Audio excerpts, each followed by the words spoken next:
Bienvenidos a una nueva emisión de A Solas.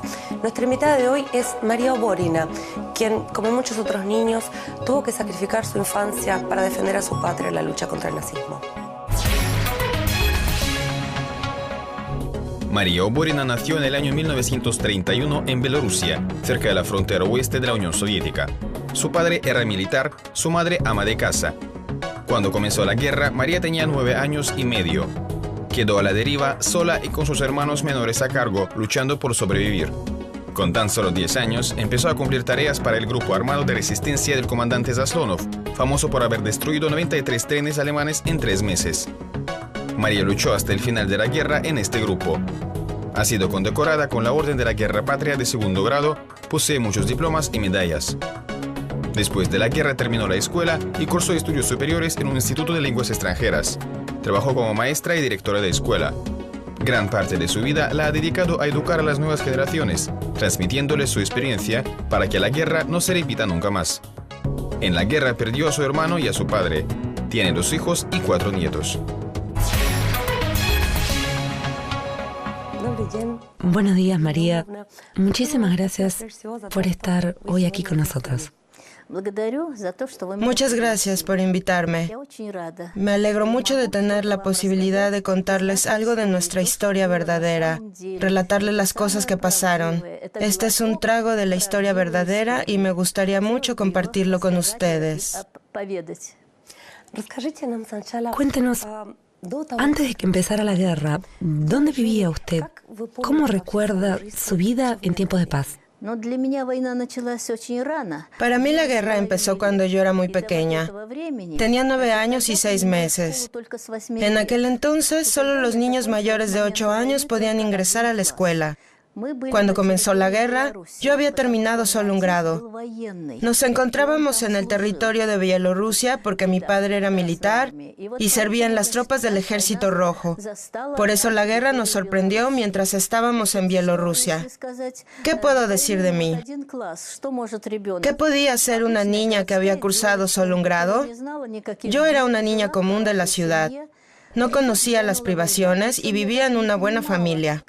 No obstante, inesperadamente estalló la guerra. Era un domingo muy soleado cuando por los altoparlantes anunciaron el comienzo de la confrontación.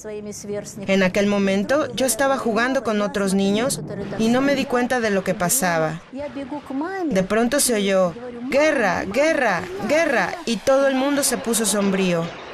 Entonces corrí a ver a mi mamá y grité, ¡Mamá, mamá, guerra, guerra! Y ella se puso a llorar. Yo no podía comprender por qué lo hacía.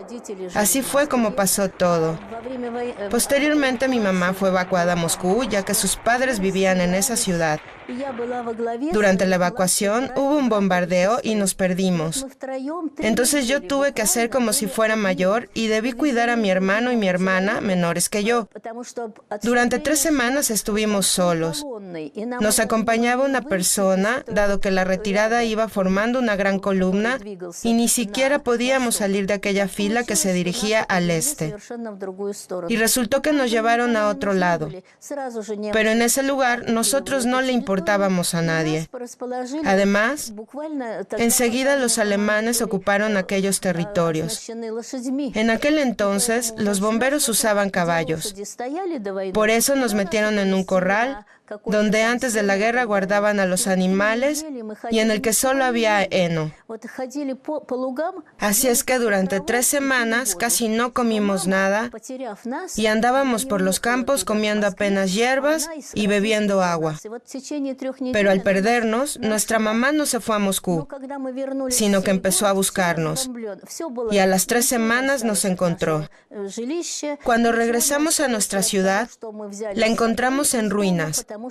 Nuestra vivienda había sido destruida y ya no nos quedaba nada de lo que habíamos llevado con nosotros al irnos de casa, porque en aquellos tiempos empezó la ocupación y la anarquía. Nos quitaron todo lo que teníamos, no nos dejaron nada. Entonces, cuando regresamos a nuestra ciudad, 7 familias vivíamos juntos en una pequeña casa. Dormíamos pegados uno al otro en el suelo, simplemente para poder hacerlo bajo un techo. Después el gobierno alemán, encargado de la ocupación, empezó a hacerse cargo del poder y comenzó a realizar censos, ya que se debía registrar a todos. Mi padre era miembro del Partido Comunista y era militar. Por eso nosotros estábamos fichados y nos podían mandar a un gueto o darnos armas y obligarnos a disparar. Entonces nos dirigimos hacia Moscú y llegamos al río Dnieper, con una gran corriente y que los alemanes no nos permitían atravesar. Fuimos acogidos en un pueblecito que se encontraba justamente a orillas del río y ahí teníamos que esperar a que el agua se congelara para poder cruzarlo de alguna manera. En aquel tiempo, empezaron a organizarse los grupos guerrilleros. En la familia donde vivíamos entonces, había 2 jóvenes. Uno se llamaba Volodya Grishchenkov, nacido en 1923, y el otro era Misha Grishchenkov, nacido en 1927. Ambos ya estaban formando parte de un grupo de las juventudes comunistas Komsomoles. Ellos me pidieron que preguntara por los barrios cercanos sobre la localización de los alemanes. Así me convertí en una mensajera. El poder de los alemanes crecía y obligaron a cada pueblo a suministrarles a sus soldados en el frente ropa caliente, guantes, bufandas, calcetines gruesos, etc. Así empezamos a trabajar para establecer buenas condiciones para los alemanes en el frente. Después, ellos empezaron a llevarse a los jóvenes de 16 a 20 años de edad a Alemania. Pero la verdad era que a nosotros, los niños de 10 a 14 años de edad, nos llevaban a los hospitales para donar sangre a los alemanes, aunque con el pretexto de que nos llevaban también para Alemania. Y no es que nos sacaban poca sangre. A un niño lo desangraban hasta que moría. Y a mí también me quisieron llevar a ese hospital. En aquellos tiempos tenía un maravilloso pelo largo y un alemán me dijo: ¿no quieres ir allá? Dije no, que no quería, y se cayó. Luego me preguntó de nuevo. Después me dijo: cuando llegamos a este lugar, te ordenaré, cáete, y vas a caer. Voy a dispararte y vas a estar allí como muerta. Llegamos a aquel lugar, me lo dijo y caí. Luego me disparó y me hirió en la rodilla. No podía caminar y al mismo tiempo tenía que evitar que me notaran, y durante 3 días me arrastré hasta que llegué a una aldea cercana. Los habitantes de una casa que se encontraba al extremo de la aldea primero no querían que me quedara ahí porque los alemanes podían quemar la casa o matar a los que me habían dado asilo. Sin embargo, una abuela me escondió y empezó a curarme, porque mi herida se había infectado. En aquel momento, los guerrilleros que solían llegar a las casas más extremas se enteraron de que yo estaba ahí y me llevaron a otro campamento de guerrilleros. Así fue como me encontré en el campamento de Konstantin Zaslonov, un jefe de guerrilleros muy conocido que después falleció. Allí me desempeñé como exploradora y no podía caminar libremente. Nosotros, los guerrilleros, vivíamos en chabolas en el bosque. Sufríamos todo tipo de privaciones, hambre, frío, incomodidades. No obstante, estábamos poseídos de una sola idea, de que venceríamos. Cuando empezó la guerra, usted nos decía que incluso la misma palabra guerra no tenía para usted demasiado significado. Y a pesar de esto, hubo que tomar conciencia de muchas cosas en poco tiempo. ¿Cómo interpretaba usted entonces, siendo tan chica, el porqué de lo que estaba pasando, el para qué de esta lucha? ¿Quién es el enemigo? Comprendimos muy rápido quién era nuestro enemigo, porque al principio de la guerra los alemanes empezaron a luchar contra el movimiento guerrillero y Hitler aprobó varias órdenes. La primera fue sobre el fusilamiento de guerrilleros. Si capturaban a alguien y se enteraban de que era guerrillero, lo fusilaban in situ. Luego, los alemanes querían convencer a la gente de que los guerrilleros eran traidores. Los ahorcaban, dejaban los cadáveres colgados en las horcas durante semanas. De esa forma, los alemanes querían convencer a la gente de que los guerrilleros eran traidores. Reunían a la población para que vieran la ejecución de los guerrilleros torturados. Entre los miembros de nuestro movimiento guerrillero había héroes. Por ejemplo, Zoya Kosmodemyanskaya, guerrillera muy famosa que antes de ser asesinada fue cruelmente torturada. La obligaron a correr 400 metros hacia la horca. Ella anduvo por la nieve en invierno descalza. Estaba muy débil y demacrada. Luego la ahorcaron. Toda la gente de la aldea Petrishevo se vio obligada a mirar su ejecución para que se diera cuenta de qué represalias les esperarían a los guerrilleros en el futuro. Zoya Kosmodemyanskaya tenía una amiga en su división, Vera Voloshina. Ellas pertenecían a la misma unidad militar 99-03, que a propósito existe hasta hoy en día. Vera Voloshina, así como Zoya, tenía una misión subversiva. A una distancia de 15-20 kilómetros, se fue a incendiar las caballerizas alemanas y a exterminar sus granjas, pero corrió la misma suerte que su amiga Zoya prácticamente al mismo tiempo. El hecho es que todo el mundo se enteró de Zoya Kosmodemyanskaya y su historia se publicó en la prensa, póstumamente. Le otorgaron el título de héroe de la Unión Soviética, pero la hazaña de Vera Voloshina pasó desapercibida y muchos años después le dieron el título de héroe de la Federación de Rusia. Sin embargo, estos hechos, estas torturas nos incitaban a seguir nuestro camino. En aquellos tormentos se manifestó la verdadera cara de Hitler. Había batallones de policías donde trabajaban rumanos, polacos, soldados de otros países conquistados por los alemanes, pues los rumanos eran muy sanguinarios con los soviéticos. Estábamos convencidos de que el enemigo no nos traería ninguna liberación, solo torturas. Cuando los alemanes ocuparon nuestro territorio, abrieron las iglesias porque en los tiempos soviéticos las iglesias estaban cerradas, pues las abrieron. La iglesia atraía a la gente, ya que les faltaba la religión. Luego, los alemanes empezaron a distribuir terrenos, pues antes había koljoses, cooperativas agrícolas, en los que la tierra se cultivaba colectivamente. Y los alemanes distribuyeron terrenos y permitieron a la gente trabajar en ellos. En cambio, la gente tenía que abastecer al ejército alemán de grano, leche, carne.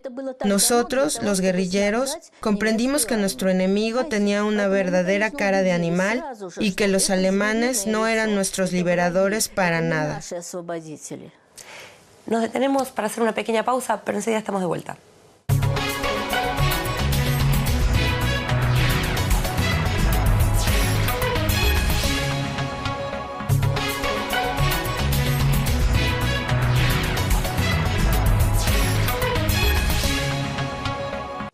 Y ahora sí, estamos de vuelta a nuestro programa. Usted, sin lugar a dudas, pasó por momentos muy difíciles y vio cosas espantosas que se pueden ver probablemente solo en condiciones de este tipo. Pero seguramente también hubo momentos buenos durante la época de la guerra. ¿Cuáles son los recuerdos más significativos que tienen en este sentido?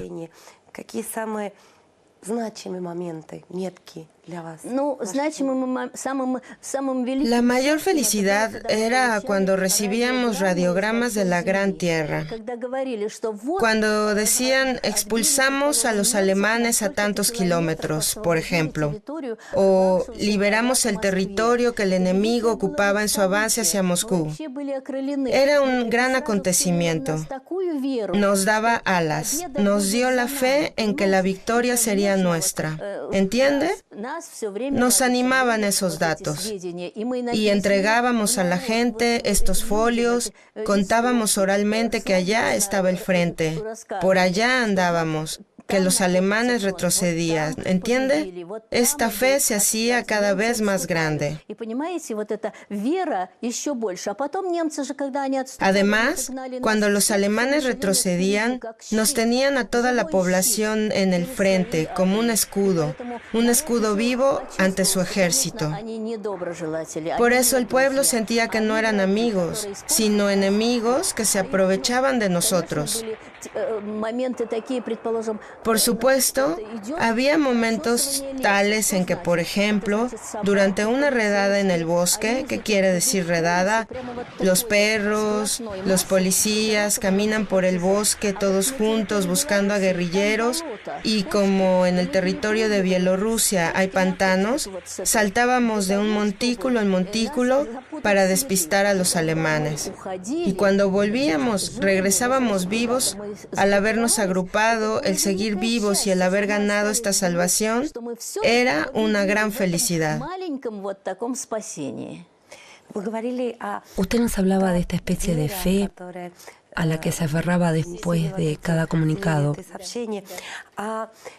Además de esto, ¿cómo hacía para no perder las esperanzas de que llegaría el momento de la victoria? ¿Qué le permitía mantener esa fe? No perder la esperanza. Hay que decir que nos habíamos formado en diferentes organizaciones, infantiles, juveniles, la de pioneros, la del Komsomol, las del partido. Y la organización suele plantear las tareas, nos impone algunos compromisos. Por eso, ¿sabe? Siempre fuimos fieles a la idea de seguir adelante. Siempre la tuvimos presente. Nunca pensábamos, por ejemplo, tengo que cumplir una tarea complicada, ya no queda población civil, todos fueron enviados al frente. Y nosotros nos escondimos en la orilla del Dnieper. Estábamos hambrientos. Llevábamos una semana sin comer nada. Nos quitamos los cinturones y empezamos a chuparlos para sobrevivir de alguna forma.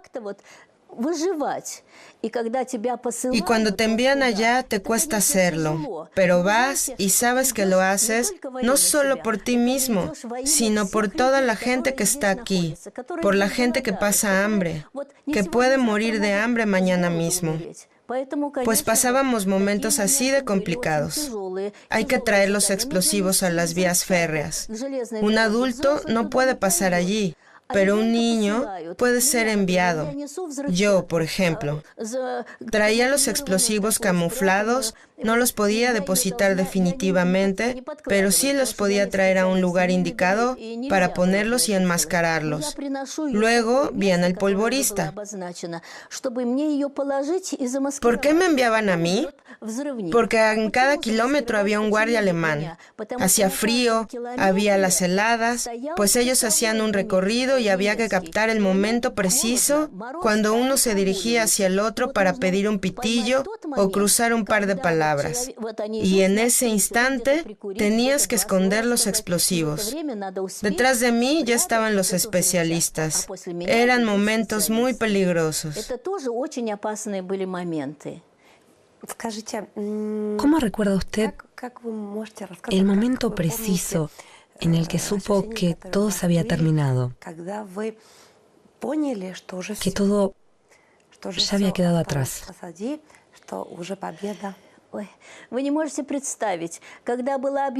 Uy, no se lo puede imaginar. Cuando fue declarado que se había firmado el Tratado de Paz, la capitulación, ¿sabe? Lo primero que haces es alegrarte de que no lleves más encima. que no tengas que volver a cumplir estas tareas peligrosas. Tuve que montar un caballo abandonado por los militares cuando retrocedían. Y el caballo militar no reconocía a las mujeres. Me puse sobre el caballo y él intentó morderme la pierna. Y me enviaron a traer este caballo a cierto lugar donde pueda comer de noche. También es un peligro. Por eso, cuando todo esto pasó, teníamos cierta sensación eufórica. Por fin no habrá bombardeos, no habrá tiros.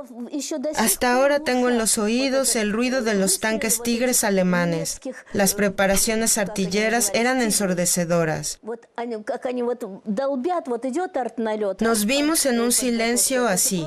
Al final nos entregaron las tarjetas para la comida, pues durante la guerra no había suministro de víveres. No teníamos nada, no teníamos ropa. De Estados Unidos nos enviaron ropa humanitaria. A uno le dieron un juego de prendas para cambiarnos y nos sentimos al fin personas, ¿me entiende? Ya no estábamos en el bosque, tampoco en una cueva subterránea, sino en una casa, aunque éramos 7 familias. Eso no tenía sentido porque vivíamos en una casa cálida, con los amigos y nadie nos perseguía. No me vienen a buscar con los perros para matarme. Era una gran alegría cuando el alma humana consigue la calma espiritual. ¿Cómo hizo después con el tiempo para ir cerrando las heridas, para ir recuperándose después de tanto sufrimiento? He dicho que conseguí terminar solo un grado antes de la guerra, pero nuestro gobierno enfocó la situación de forma muy razonable. Pues empezó el año escolar. Por la edad debía estudiar en el 5º grado. Los colegios eran horribles, no eran colegios como tales, sino edificios con pupitres. Se ponían 2 vigas para hacer un asiento. 6 personas se sentaban en un banco. Y las vigas inclinadas servían de pupitre. No teníamos manuales, solo el maestro tenía manuales. No teníamos ni papel. Escribíamos en los periódicos y el maestro nos dictaba las clases.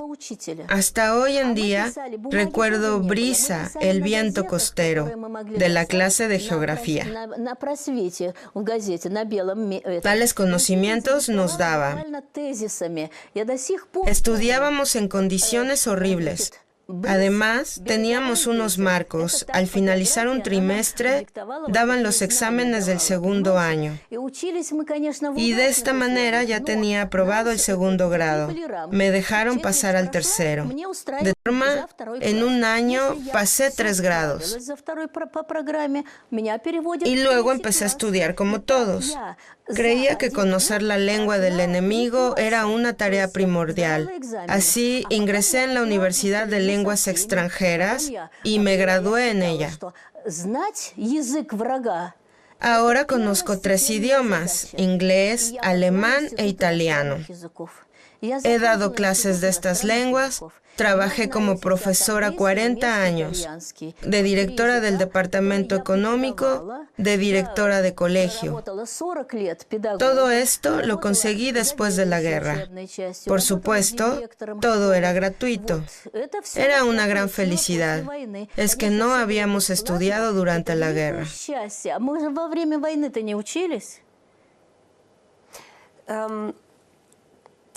Ahora ya ha pasado mucho tiempo. Cambiaron muchas cosas. La gente cambió. El mundo entero cambió. ¿Por qué cree usted que sigue siendo importante que las nuevas generaciones sepan sobre la guerra, entiendan claramente qué es lo que pasó? Creo que es la tarea número uno de los veteranos. Cada vez quedamos menos. Como se dice, la naturaleza se lleva lo suyo. Se han ido muchos ahora. Los combatientes del frente que eran más jóvenes tienen ya 85 años. Y los que soportan sus enfermedades viven hasta los 90 o los 93 años. Nos sentimos obligados a contarles a los niños los horrores de la guerra que experimentamos. Antes de despedirnos, sabemos que usted ha escrito una poesía con motivo de esta fecha y nos gustaría escucharla. ¿Recitar el poema? Cada vez somos menos. Antes éramos más. Éramos tantos que llenamos los caminos, entre heridos casi perdidos. Compartíamos la desdicha de los soldados junto con su desayuno, y el pelo se encanecía, la vida se desvanecía. Cada vez somos menos, y nos vamos muy lejos. Los hornos de Buchenwald apagamos con nuestras vidas. Nuestro regimiento disminuía, nuestra alma se empedernía, y en las trincheras la muerte nos hacía compañía. Cada vez somos menos. Los años vienen, los años van como soldados se irán. Despertándonos del sueño pacífico, dispara la metralla de frente. Las cicatrices y las victorias quedan en nuestra mente. Cada vez somos menos.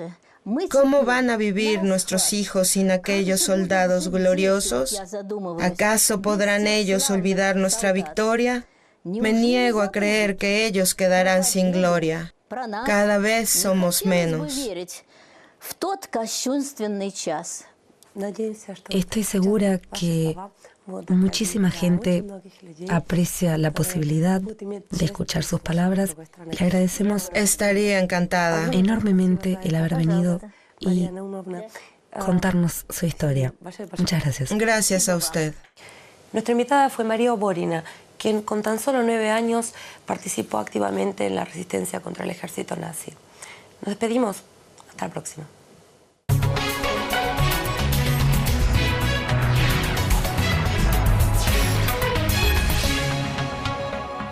Moscú, sino que empezó a buscarnos, y a las 3 semanas nos encontró. Cuando regresamos a nuestra ciudad, la encontramos en ruinas. Nuestra vivienda había sido destruida y ya no nos quedaba nada de lo que habíamos llevado con nosotros al irnos de casa, porque en aquellos tiempos empezó la ocupación y la anarquía. Nos quitaron todo lo que teníamos, no nos dejaron nada. Entonces, cuando regresamos a nuestra ciudad, 7 familias vivíamos juntos en una pequeña casa. Dormíamos pegados uno al otro en el suelo, simplemente para poder hacerlo bajo un techo. Después el gobierno alemán, encargado de la ocupación, empezó a hacerse cargo del poder y comenzó a realizar censos, ya que se debía registrar a todos. Mi padre era miembro del Partido Comunista y era militar. Por eso nosotros estábamos fichados y nos podían mandar a un gueto o darnos armas y obligarnos a disparar. Entonces nos dirigimos hacia Moscú y llegamos al río Dnieper, con una gran corriente y que los alemanes no nos permitían atravesar. Fuimos acogidos en un pueblecito que se encontraba justamente a orillas del río y ahí teníamos que esperar a que el agua se congelara para poder cruzarlo de alguna manera. En aquel tiempo, empezaron a organizarse los grupos guerrilleros. En la familia donde vivíamos entonces, había 2 jóvenes. Uno se llamaba Volodya Grishchenkov, nacido en 1923, y el otro era Misha Grishchenkov, nacido en 1927. Ambos ya estaban formando parte de un grupo de las juventudes comunistas Komsomoles.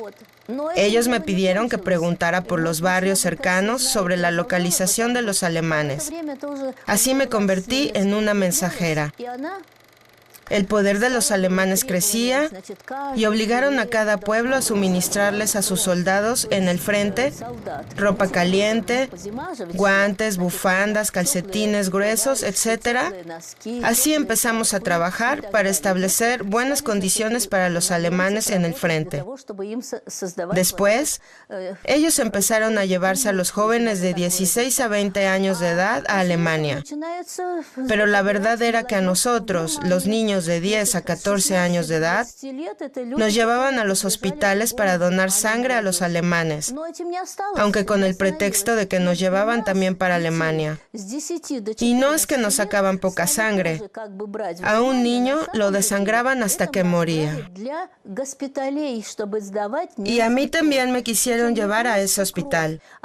En aquellos tiempos tenía un maravilloso pelo largo y un alemán me dijo, ¿no quieres ir allá? Dije no, que no quería, y se calló. Luego me preguntó de nuevo. Después me dijo, cuando llegamos a este lugar, te ordenaré, cáete, y vas a caer. Voy a dispararte y vas a estar allí como muerta.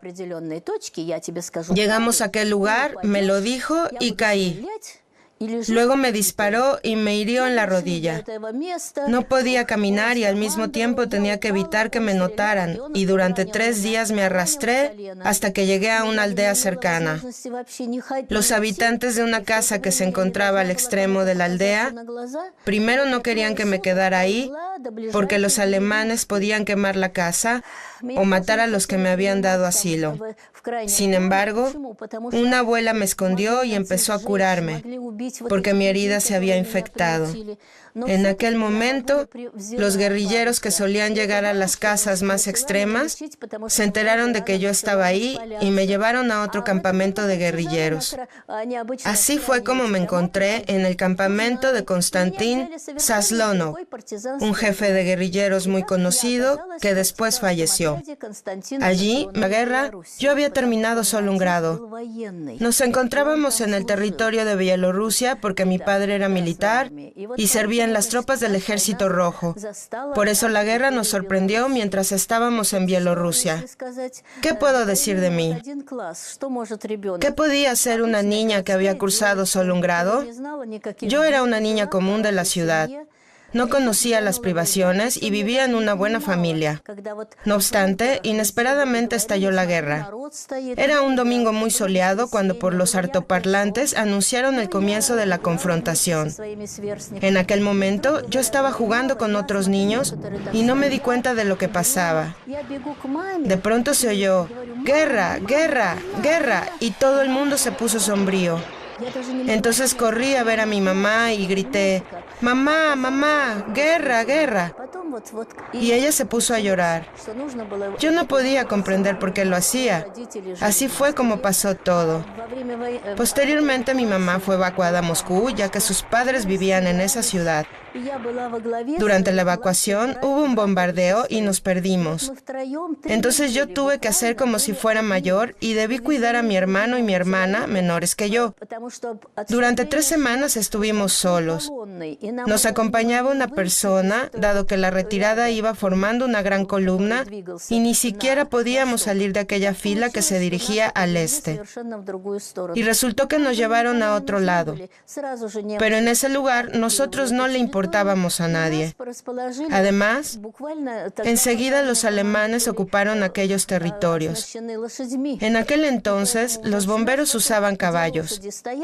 Por eso nos metieron en un corral donde antes de la guerra guardaban a los animales y en el que solo había heno. Así es que durante 3 semanas casi no comimos nada y andábamos por los campos comiendo apenas hierbas y bebiendo agua. Pero al perdernos, nuestra mamá no se fue a...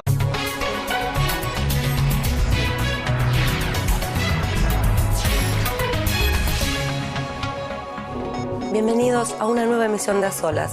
Nuestra invitada de hoy es María Oborina, quien, como muchos otros niños, tuvo que sacrificar su infancia para defender a su patria en la lucha contra el nazismo.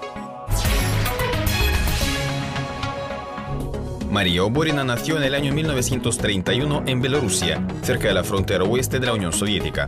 Su padre era militar, su madre ama de casa. Cuando comenzó la guerra, María tenía 9 años y medio. Quedó a la deriva, sola y con sus hermanos menores a cargo, luchando por sobrevivir. Con tan solo 10 años, empezó a cumplir tareas para el grupo armado de resistencia del comandante Zaslonov, famoso por haber destruido 93 trenes alemanes en 3 meses. María luchó hasta el final de la guerra en este grupo. Ha sido condecorada con la Orden de la Guerra Patria de segundo grado, posee muchos diplomas y medallas. Después de la guerra terminó la escuela y cursó estudios superiores en un instituto de lenguas extranjeras. Trabajó como maestra y directora de escuela. Gran parte de su vida la ha dedicado a educar a las nuevas generaciones, transmitiéndoles su experiencia para que la guerra no se repita nunca más. En la guerra perdió a su hermano y a su padre. Tiene 2 hijos y 4 nietos. Buenos días, María. Muchísimas gracias por estar hoy aquí con nosotros. Muchas gracias por invitarme.